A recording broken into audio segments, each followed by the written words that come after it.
नमस्कार. वेक्टर्न born diseases किंवा कीटकामुळे होणारे रोग आणि त्यामध्ये डासांमुळे होणारे रोग याबद्दल आपण माहिती घेतोय. त्यामध्ये हा तिसरा रोग आहे जो डासांमुळे होतो. त्याचं नाव आहे चिकुनगुनिया. चिकुनगुनिया असं म्हणलं जातं त्याला. चिकनगुनिया नाही, चिकुनगुनिया. चिकुनगुनिया जो ताप आहे हा एडिस वंशाच्या डासाद्वारे मानवामध्ये पसरणारा हा रोग आहे. म्हणजे एडिस वंशाचे जे डास आहेत ते डास जर समजा चावले निरोगी व्यक्तीला आणि त्या डासांच्या शरीरामध्ये जर समजा हा विषाणू असेल तर त्यामुळं चिकुनगुनिया हा रोग एखाद्या व्यक्तीला होतो. म्हणजे चिकुनगुनिया ताप हा एडिस वंशाच्या डासाद्वारे मानवामध्ये पसरणारा विषाणूजन्य रोग आहे. चिकून असं नाव असल्यामुळे आपल्याला कदाचित चिकनच्या संदर्भात असल्यासारखं वाटेल, पण त्याचा काही संबंध नाही. तर डासामुळे प्रसारित होणारा रोग आहे. चिकुनगुनिया या शब्दाचा अर्थ वाकणे असा होतो. म्हणजे चिकुनगुनिया झालेल्या रोग्यांना वाकावं लागतं किंवा त्या रोग्यांचे जे काही सांधे आहेत त्या सांध्यामध्ये तीव्र वेदना होते. म्हणजे त्यांना नाईलाज असतो, वाकावं लागतं असं कदाचित असेल, म्हणून चिकुनगुनिया या शब्दाचा अर्थ होतो वाकणे. चिकुनगुनिया हा एक RNA विषाणू आहे जो अल्फा व्हायरस वंशातील म्हणजे जीन्समधील आहे.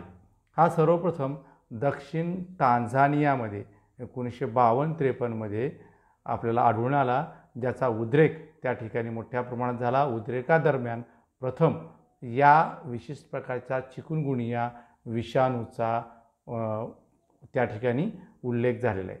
चिकुनगुनिया ताप आता आशिया, आफ्रिका, युरोप आणि अमेरिकेतील 60हून अधिक देशामध्ये आढळून आला आहे.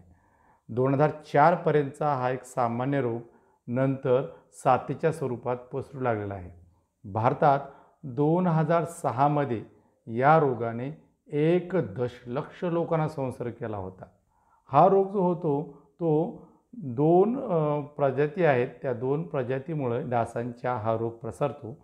त्यामध्ये एक आहे एडिस इजिप्ती आणि दुसरा आहे एडिस अल्बोपिक्टस. एडिस इजिप्ती आणि एडिस अल्बोपिक्टस या दोन्ही प्रजाती चिकनगुनिया तापाच्या मोठ्या प्रादुर्भावात गुंतलेल्या आहेत. एडिस इजिप्ती उष्णकटिबंधीय आणि उपोष्णकटिबंधीय भागात मर्यादित आहेत, तर एडिस अल्बोपिक्टस समशीतोष्ण आणि अगदी थंड समशीतोष्ण किंवा थंड अशा प्रदेशामध्ये देखील हा आढळतो. अलीकडच्या दशकात एडिस अल्बोपिक्टस आशियाच्या पलीकडे आफ्रिका, युरोप आणि अमेरिकेच्या काही भागात पसरला आहे.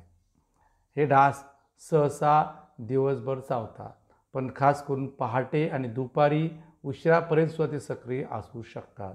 ह्या दोन्ही प्रजाती घराबाहेर खास करून चावतात, परंतु एडिस इजिप्ती घरामध्ये देखील चावू शकतात. या रोगाची लक्षणं काय आहेत? तर यामध्ये अचानक ताप येणे, सहसा तीव्र सांधेदुखीसह ताप येणे हे एक लक्षण आहे. त्यासोबत स्नायू दुखणे, डोकेदुखी, मळमळ, थकवा, सांध्यांना सूज येणे आणि त्वचेवर पुरळ लहान लहान फोड येणे म्हणजे पुरळ उठणे. त्यासोबत सांधेदुखी सहसा खूप वेदनादायी असते. कारण याला खेडेगावामध्ये आणखीन एक नाव आहे चिकुनगुनियाला, आकड्या असं म्हणतात, आकड्या रोग, ज्यामुळे तो माणूस आकडल्यासारखा होतो. सांधे फार दुखतात. ती सहसा सांधेदुखी जी आहे काही दिवस किंवा काही आठवडे टिकू शकते. काही रोगामध्ये डोळ्यांच्या किंवा न्यूरोलॉजिकल म्हणजे न्यूरस सिस्टम म्हणजे आपली मज्जा संस्था आहेत त्यावर इफेक्ट करतात, डोळ्यावर इफेक्ट करतात किंवा हृदयाशी संबंधित काही गुंतागुंती निर्माण होऊ शकतात. आणि गॅस्ट्रो इंटेस्टायनल म्हणजे पोटाचे पण विकार काही जणांमध्ये नोंदवले गेलेले आहेत. म्हणजे ही जी सहविकृती असलेली जे वृद्ध लोक आहेत ज्यांच्यामध्ये अशा प्रकारची विकृती आधीपासून आहे, त्यांना हा रोग अतिशय घातक ठरू शकतो. चिकुनगुनिया विषाणूमुळे तीव्र किंवा जुनाट आजार परत होऊ शकतात किंवा जुनाट आजार परत डोकं वर काढू शकतात. बऱ्याचदा रुग्णामध्ये फक्त सौम्य लक्षणे असतात आणि त्याचमुळे संसर्ग लवकर लक्षात येत नाही. म्हणजे 28% लोकांमध्ये लवकर लक्षात येत नाही की त्या व्यक्तीला त्या रुग्णाला चिकुनगुनिया झाला आहे किंवा तो डेंग्यूसारखा असणारा ताप आहे. त्यामुळं चुकीचं डेंग्यूचं निदान करणं हा चिकुनगुनियाचं निदान करण्यापेक्षाही वेगळं असं लक्षण असू शकतं किंवा चुकीचं निदान होऊ शकतं. काही अभ्यासात असं दिसून आलेलं आहे की संसर्ग झालेल्यापैकी म्हणजे 12% लोकांपर्यंत विषाणू शरीराच्या बाहेर काढून टाकल्यानंतर किंवा गेल्यानंतर सुद्धा तीव्र संधिवाताचा त्रास जाणवू शकतो. 12% लोकांना हा जरी विषाणू संपुष्टात आला, शरीरामधून बाहेर पडला किंवा नष्ट झाला, तरीही संधिवातासारखा त्रास होऊ शकतो. सुरुवातीच्या लक्षणानंतर एका वर्षापेक्षा जास्त काळापर्यंत सांधेदुखी जाणवू शकते. यावर संसर्ग जो आहे तो कसा होतो हे मी सांगितले आहे. परत संसर्ग हा विषाणू संक्रमित मादी डासांच्या चाव्याद्वारे, संक्रमित मादी जी आहे त्या मादीच्या डासांच्या चाव्याद्वारे एका व्यक्तीकडून दुसऱ्या व्यक्तीमध्ये हा संसर्ग पसरतो. किंवा गर्भधारणेच्या पहिल्या तिमाहीत जर संसर्ग झालेला असेल, पहिल्या 3 महिन्यात संसर्ग झालेला असेल तर गर्भपात होण्याची शक्यता असते. असे डेंजर असे संसर्ग होतो कधीकधी, याचा इफेक्ट आपल्याला जाणवायला लागतो किंवा ह्याचा अशा प्रकारचा एक परिणाम आपल्याला जाणवायला लागतो.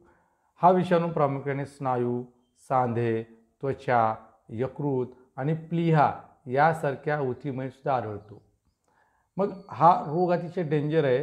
तर या ठिकाणी आपल्याला दिसत असेल उपचार, यामध्ये उपचार काय करायचं. चिकुनगुनिया हा विषाणूविरुद्ध कार्य करणारी कोणतीही विशिष्ट औषधं मार्केटमध्ये किंवा बाजारात उपलब्ध नाहीत.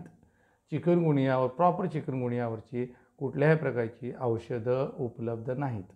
उपचारामध्ये प्रामुख्याने अँटीपायरेटिक आणि नॉन स्टेरॉयडल अँटी इम्प्लेमेंटरी औषधांचा वापर हे लक्षणं दूर करण्यासाठी केला जातो. म्हणजे पेशंटला चांगला वाटावं म्हणून अशा प्रकारची काही औषधं वापरले जातात. यासाठी एक महत्त्वाचं आहे ते म्हणजे भरपूर विश्रांती घेणं आणि डिहायड्रेशन, ज्याला मराठीमध्ये निर्जलीकरण म्हणतात, डिहायड्रेशन टाळण्यासाठी द्रव पदार्थाचं सेवन करणं हा यावरचे काही उपचार आहेत. किंवा वेदनाशामक औषधांचा पण आपण या ठिकाणी वापर करू शकतो.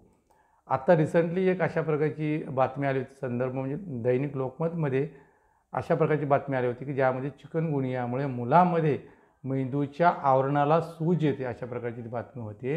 म्हणजे हा जो रोग आधी केवळ मोठ्या माणसामध्ये दिसून येत होता, तो लहान मुलांमध्ये सुद्धा आता पसरतो आहे आणि ज्याचे गंभीर परिणाम होत आहेत. तर असा हा अतिशय डेंजर किंवा धोकादायक असा चिकनगुनिया रोग आहे. आणि हा रोग होऊ नये म्हणून काय करायचं, त्यावरच्या कुठल्या उपाययोजना आहेत. तर याआधीच्या मलेरिया होऊ नये म्हणून आपण काय उपाययोजना केल्या होत्या किंवा डेंग्यू होऊ नये म्हणून काय उपाययोजना केल्या होत्या, डास चावू नये म्हणून आपण काय करायला हवं, याची माहिती मागच्या व्हिडिओमध्ये घेतलेली आहे. तीच माहिती इथं अगदी योग्य आहे.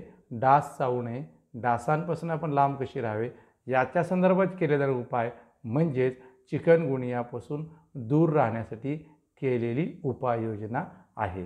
तर अशा प्रकारचा हा चिकनगुनिया आहे आणि याचे लक्षणे कुठले आहेत, त्यामुळं काय होतं आणि स्वतःला त्यापासून कशा प्रकारे आपण लांब ठेवू शकतो या संदर्भातला हा व्हिडिओ होता. धन्यवाद.